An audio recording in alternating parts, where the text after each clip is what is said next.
Selamat datang di segmen analisa. Kita update kembali terkait dengan perkembangan kasus dari diplomat Arya Daru Pangayunan.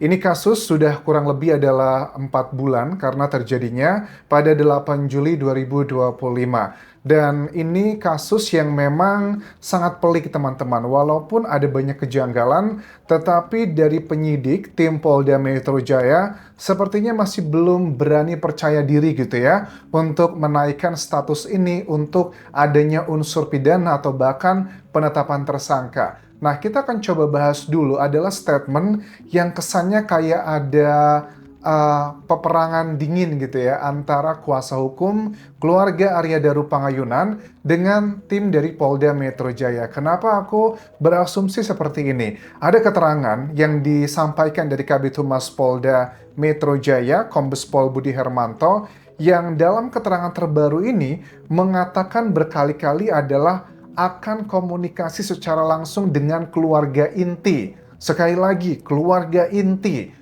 Terus juga dikatakan di sini bahwa apakah yakin keluarga inti itu akan mau berbagai informasi privasinya akan disampaikan ke publik. Nah, kesannya ini kayak tidak percaya gitu ya. Kalau yang diwakili itu adalah keluarganya diwakili oleh kuasa hukumnya di Jakarta. Karena di pertemuan terakhir kan keluarga inti tidak bisa hadir dengan alasan karena sakit. Bahkan dari sini Kombes Pol Budi Hermanto juga mengatakan kalau memang keluarga yang dari Yogyakarta tidak bisa hadir ke Jakarta, tidak usah khawatir. Tim dari Polda Metro Jaya katanya akan bersedia mendatangi mereka langsung ke rumahnya. Dan statement dari kuasa hukum keluarga Arya Daru Pangayunan sudah ada di sini, nanti kita bacakan, dan jawabannya juga cukup pedas ini teman-teman. Sebelumnya kita simak dulu apa yang disampaikan oleh Kombes Pol Budi Hermanto dalam sejumlah wawancaranya di media, salah satunya di okezone.com berikut ini teman-teman.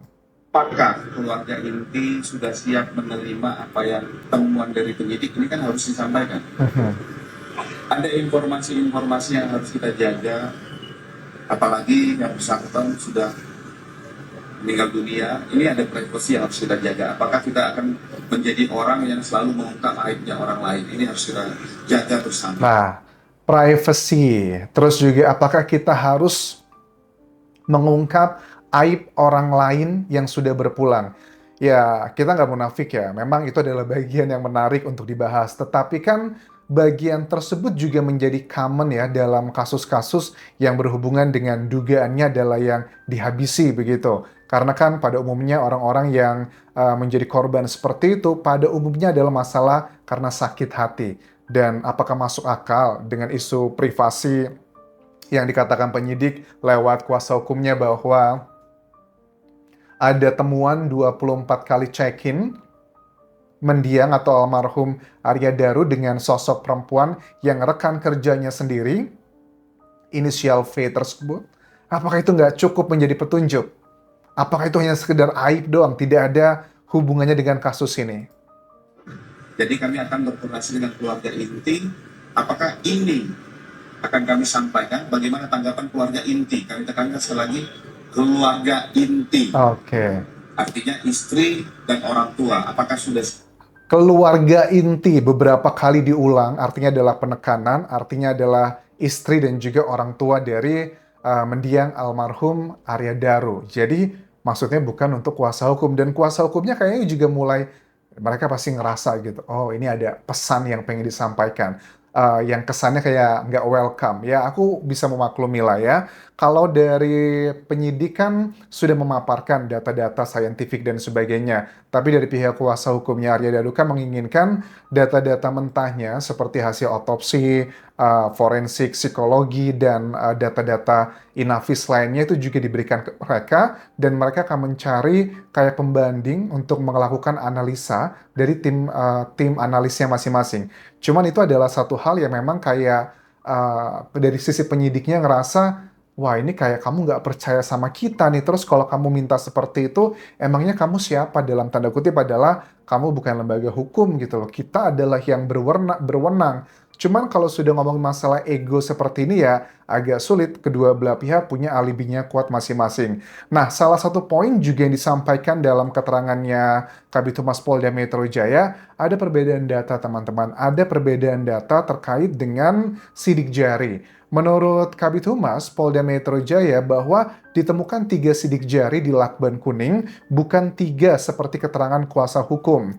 Dan hanya 1 yang berhasil diidentifikasi milik Daru. Alasannya, kenapa 2-nya tidak berhasil dilakukan identifikasi, faktor cuaca dan kondisi sidik jari itu sendiri, termasuk yang dispray dan bantal, tak berhasil diidentifikasi. Jika di permukaan padat dan tak berpori, itu akan jauh lebih mudah. Tetapi secara masyarakat awam, kan unik ya kita melihatnya. Ada 3, terlepas 3 atau 4 tadi kita dalamin ya. Ada dari alibinya tim kuasa hukum, ada bukti-buktinya di sini.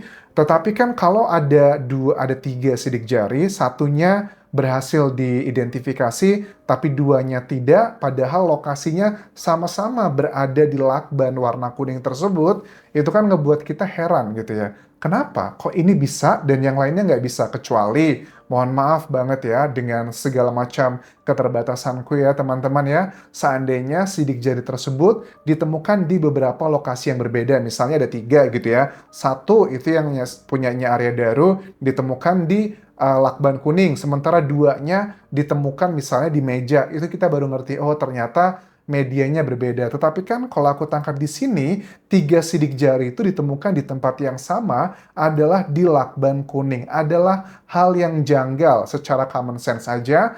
Kalau ada sidik jari di lakban kuning tersebut, dan itu bukan miliknya Arya Daru, lantas itu milik siapa? Terlepas itu berhasil diidentifikasi atau enggak, at least kan ada sidik jari bukan miliknya Arya Daru, yang ini menjadi salah satu petunjuk bahwa kemungkinan besar memang ada orang yang melilitkan ke Arya Daru, makanya bisa terlihatnya sebegitu rapih menurut kuasa hukum yang selalu bertanya, kok bisa dililitkannya sebegitu rapi, plastiknya juga seperti itu. Oke, berikutnya lagi, kalau kita baca dari press release Nikolai Aprilindo, kuasa hukum dari keluarga Arya Daru Pangayunan, ini membantah terkait bahwa cuma ada 3 sidik jari. Kalau aku lihat di sini foto yang dikirimkan, itu ada nomornya 000-391, 392, 393, 394. Ini ada 4 sampel. Jadi indikasinya adalah ada 4 sidik jari. Lantas kenapa kok bisa ada perbedaan persepsi terkait dengan sidik jari tersebut? Ini adalah yang dijelaskan teman-teman, disampaikan dari kuasa hukumnya. Jadi apa ya, kalau terkait sidik jari itu tentang jumlah sidik jari yang ditemukan dan dijelaskan oleh Inavis pada saat audiensi ada 4, yaitu 1 teridentifikasi dan 3 tidak dapat terbaca. Sidik jari yang diterangkan oleh tim Inavis adalah sidik jari yang teridentifikasi sidik jari ADP bernomor 000391. Dan 3 sidik jari yang dianggap tidak teridentifikasi adalah sidik jari nomor 00392, 393, dan juga 394. Itu adalah yang disampaikan langsung oleh Inavis dalam audiensi. Kabid Humas menyebutkan hanya ada 3 sidik jari karena tidak hadir ketika Inavis menerangkan dalam audiensi. Ya, ini adalah dari kedua belah pihak ya, memberikan klarifikasi masing-masing, yang satunya di media, satunya juga sama-sama memberikan press release ke berbagai media. Tetapi kan itu menjadi salah satu faktor yang penting nggak penting sih teman-teman. Terlepas mau ada 3 atau 2 ya, terkait yang tidak teridentifikasi tersebut, yang pasti ini menunjukkan bahwa adanya indikasi ada tangan-tangan orang lain lagi selain dari Arya Daru yang ada di lilitan lakban kuning tersebut. Nah, berikutnya lagi disampaikan beberapa komentar atau press release dari kuasa hukum Arya Daru Pangayunan pada saat pemaparan hasil penyelidikan oleh penyidik Inavis, Puslapol Polri, dan juga dokter forensik RSCM, Kabid Humas Polda Metro Jaya sedang tidak berada dalam ruangan selama acara audiensi berlangsung. Dikarenakan Kabid Humas Polda Metro Jaya telah meninggalkan ruangan sebelum pemaparan dilakukan oleh tim penyidik Polda Metro Jaya. Oh, begitu. Jadi ada beberapa miskomunikasi karena mungkin ya alasannya ini kalau dari kuasa hukumnya ADP karena beliaunya tidak ada di lokasi. Oke, mungkin masuk akal ada beberapa miskomunikasi tersebut. Terus juga yang disebutkan dengan istilah keluarga inti berkali-kali oleh Kabid Humas, itu semua sudah terwakili oleh kehadiran penasehat hukum sebagaimana tertuang dalam surat kuasa yang telah diserahkan kepada penyidik sebelum acara dimulai. Semestinya Kabid Humas harus membaca dan mengerti dengan makna hukum tentang surat kuasa yang secara tegas menyebutkan penasehat hukum berhak menurut hukum untuk hadir, datang, mewakili, atau mendampingi dalam setiap proses hukum. Adalah keliru apabila berpendapat kepolisian akan berkoordinasi langsung. Dalam hal ini dengan keluarga inti, jelas ini akan membangun pendapat publik bahwa kepolisian tidak berkenan dengan kehadiran pengacara dalam kasus ini. Nah, ini kayaknya kalau aku lihat dari kedua belah pihak itu kayak ada perang dingin ya. Perang dingin kan bukan perang yang beneran, tapi lebih ke masalah strategi begitu. Sama juga kan kayak statement dari Kabid Humas Polda Metro Jaya yang dikatakan bahwa akan bersedia hadir untuk ke keluarga ADP di Yogyakarta kalau memang mereka nggak bisa hadir ke Jakarta. Ini secara nggak langsung kayak tidak menghargai gitu kan ya. Wah, ada kuasa hukumnya kok di Jakarta, ngapain harus ke Jogja, ngapain juga harus ketemu langsung. Secara prosedural, secara hukum positif, kayaknya melangkahi. Ini juga sama kalau aku lihat dari sudut pandangnya dari tim penyidik gitu kan ya. Ini kan kita autoritinya nih, kita sudah melakukan berbagai macam analisis dan juga analisa dari temuan-temuan alat bukti dengan tim ahli, saksi ahli di sini. Kenapa mereka meminta data mentahnya? Mereka akan melakukan pengujian juga dengan saksi ahli mereka. Kan kesannya ini juga kayak, loh kok begitu, kayak tidak menghargai kami. Jadi kayak ada perang satu sama lain, baik antara penyidik di Polda Metro Jaya dengan kuasa hukum dari Arya Daru Pangayunan. Nah, poin utamanya kalau aku lihat strategi dari di sini adalah kayaknya pihak dari penyidik ini pengen ngomong langsung ke keluarganya di Yogyakarta, Bapak, Ibu, ini kalau kita bongkar semuanya, gimana nih? Ini pasti bakal malu dan sebagainya. Apalagi terkait dengan isu sosok yang inisial V tersebut ya, yang dikatakan check-in di Hotel Jakarta sebanyak 24 kali, kurang lebih itu selama periode setahunan kurang lebih, itu kan sudah tersebar sekarang. Jadi menurut aku sih memang ada konsekuensi. Ini adalah salah satu pintu masuk ya, kalau dari Pak Nikolai bilang, untuk menuju kepada fakta sebenarnya. Kalau memang tidak ada hubungannya antara check-in dengan peristiwa berpulangnya Arya Daru, ya udah nggak masalah. Tetapi kan kalau aku tangkap di sini dari Nikolai Aprilindo kan mengatakan dengan tegas di sejumlah media massa, saksi V tersebut itu baru 2 kali diperiksa di BAP.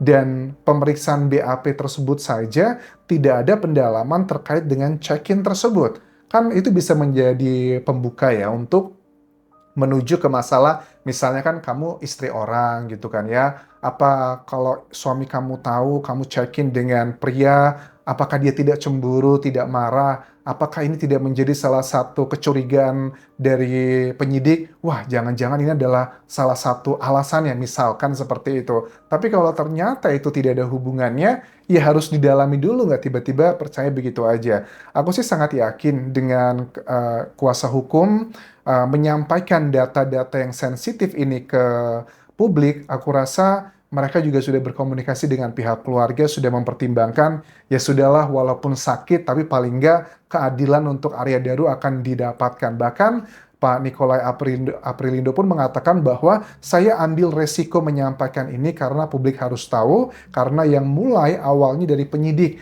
yang menyebutkan isu privasi yang masyarakat sudah berpikir kemana-mana begitu. Modus dan motif di banyak kasus itu diungkap, tapi kenapa di kasus ini harus kesannya kayak disembunyikan begitu. Jadi ya aku rasa statement dari Pak Nikolai ya masuk akal juga karena sudah banyak yang menduga ke arah sana, ya kenapa nggak didalami sekalian. Nah, poin yang terakhir disampaikan di sini adalah apakah ada bukti privasi yang dikatakan oleh Polda Metro Jaya bahwa almarhum ADP bersama perempuan berinisial V menginap dan ada bukti mereka masuk kamar check-in di hotel tersebut, dan apakah ada bukti saksi yang melihat mereka berdua melakukan perselingkuhan atau berzinahan di dalam kamar. Jika tidak ada bukti-bukti tersebut, jangan di-framing mereka melakukan check-in dan sudah dinyatakan sebagai aib besar.